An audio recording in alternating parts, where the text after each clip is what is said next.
बिलोनिया महीने नगर पंचायत के अंतर्गत द्रोणाचार्य आंगनबाड़ी सेंटर में बच्चों को प्लास्टिक चावल बांटा गया, जिसे देखकर बच्चों के माँ बाप चिंता में पड़ गए हैं। और जब वो लोग चावल वापस देने पहुंचा तो आंगनबाड़ी सेंटर की शिक्षिका ठाकुरानी त्रिपुरा आंगनबाड़ी सेंटर पे नहीं थी। बच्चों के माता पिता का कहना है कि हर महीने में अक्सर ठाकुरानी त्रिपुरा पेट दर्द, सर दर्द और दूर घर इन सब का बहाना बना के आंगनबाड़ी सेंटर पे नहीं आती थी और बच्चों को ऐसे ही लौट जाना पड़ता था। साथ ही साथ पिछले 2 सालों से अब तक बच्चों को एक भी अंडे नहीं बांटा गया जो बच्चों को मिलना चाहिए था। ऐसे ही कई आंगनबाड़ी सेंटर में बच्चों के पौष्टिक आहार और उनके स्वास्थ्य को लेकर भ्रष्टाचार चल रहा है, जिसे समय रहते सुधारना चाहिए।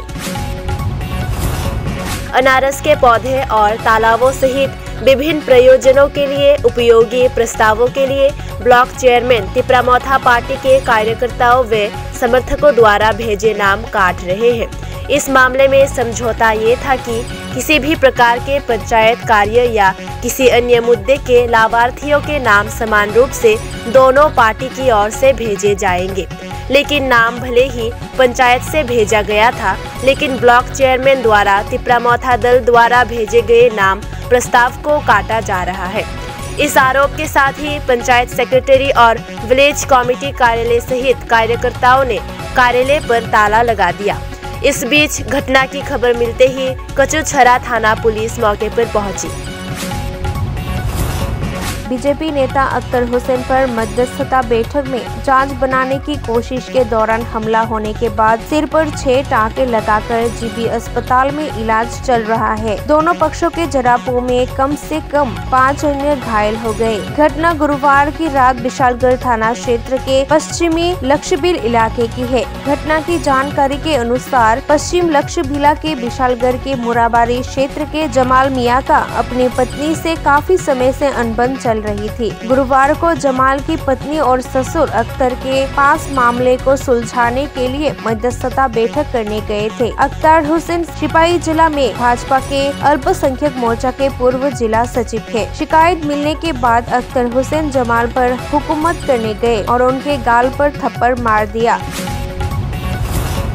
हालांकि कुछ परेशानी हुई, लेकिन बाद में अख्तर घर चले गए। पता चला है कि शाम को जमाल अख्तर के घर अपने कुछ रिश्तेदारों के साथ माफी मांगने गया था। वहां स्थिति और गर्म हो गई। कथित तौर पर पहले वहां झगड़ा शुरू हुआ और फिर हाथापाई में बदल गया। एक तरफ अख्तर हुसैन की पत्नी और भतीजे आजाद हुसैन पर और दूसरी तरफ जमाल हुसैन के पिता नयाब अली और उनकी मां जहन्नरा बेगम पर हमला किया गया। रात में विशालगढ़ अस्पताल ले जाने के बाद अख्तर के सिर पर 6 टाँके लगे। बाद में उन्हें जीबी अस्पताल रेफर कर दिया गया। नयाब अली और जहन्नरा बेगम शुक्रवार सुबह विशालगढ़ अनुमंडल अस्पताल में इलाज के लिए आए थे। पुलिस रात में वहां पहुंची और जहांगीर हुसैन नाम के युवक को गिरफ्तार कर थाने ले गए।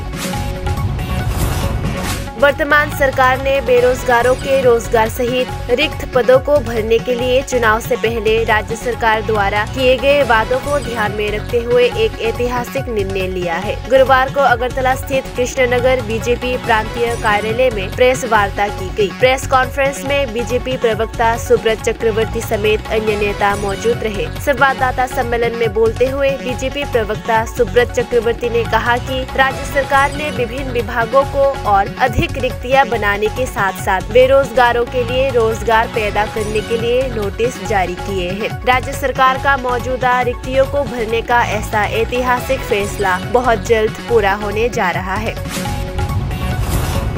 एक शिक्षक के बदली के विरोध छात्र ने किया प्रदर्शन। घटना की जानकारी के अनुसार शांति बाजार अनुमंडल अंतर्गत कौलसी हायर सेकेंडरी स्कूल में कार्यरत शिक्षक अमर चंद्र दास के स्थानांतरण के आदेश जारी कर दिए गए हैं। शिक्षक के बदली की जानकारी मिलने के बाद ही शुक्रवार को विद्यालय के सभी छात्रों ने विरोध प्रदर्शन किए हैं। छात्रों ने विरोध प्रदर्शन करते हुए कक्षा का बहिष्कार भी किया और स्कूल को बंद कर दिया है। इसके साथ ही छात्रों ने मीडिया को जानकारी दी कि स्कूल में एक शिक्षक की जगह दूसरी शिक्षक भेजना चाहिए। वर्तमान में स्कूल में 700 से भी अधिक छात्र है, लेकिन विद्यालय में शिक्षकों की संख्या सिर्फ 10 ही है। ऐसे में अगर शिक्षक का ट्रांसफर हो जाता है तो छात्रों को और भी दिक्कतों का सामना करना पड़ेगा। छात्रों ने यह भी शिकायत की कि वर्तमान में स्कूल पर क्लास भी ठीक से नहीं चल रही है। इसके अलावा स्कूल कई तरह की समस्या से भी जूझ रहा है। इनमें से स्कूल में छात्रों के बैठने की विशेष व्यवस्था भी नहीं है। नतीजातन छात्रों को फर्श पर ही बैठकर पढ़ना पड़ता है। यहाँ तक कि स्कूल में अच्छा ब्लैक बोर्ड न होने पर ब्लैक बोर्ड पर लिखावट भी ठीक से उन्हें समझ में नहीं आता। छात्रों ने शिकायत की कि स्कूल में पीने का पानी और बिजली तक भी नहीं है। स्कूल का प्रधान अध्यापक स्वपन सरकार ने मीडिया के सामने छात्रों के इन सब इल्जाम को सच कहकर मान ली है। अब देखना ये होगा कि छात्र आंदोलन से विभाग पे कितना प्रभाव पड़ता है। विद्यालय के विकास और शिक्षकों की कमी को दूर करने के लिए विभाग क्या कदम उठाता है।